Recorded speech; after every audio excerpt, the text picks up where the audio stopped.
So guys, andito nga kami ngayon sa Castilla Riverfront. Dati sa picture lang talaga namin ito nakikita guys. So ngayon, nag-decide kami na pasyalan namin for the very first time. Yun. So pagdating nga namin guys, na-amaze talaga kami dahil super ganda na pala talaga dito sa Castilla Riverfront.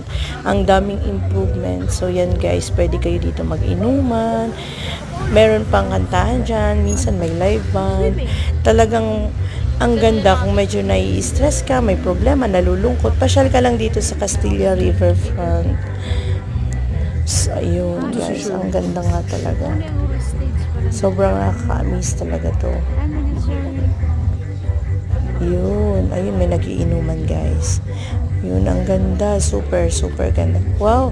So, ayun na nga guys, si ate girl. Oh, si ate girl. Hi, ate girl! Oops, oh, diba? Ito naman, oh. Pumunta kami dito para mamasyal. So, ayun nga yung dalawa. Panay cellphone pa rin yung dalawang brother. So, ayun na nga guys. So, kung gusto nyo mag-relax, mag-chill, punta lang kayo dito sa Castilla Riverfront. Bye-bye!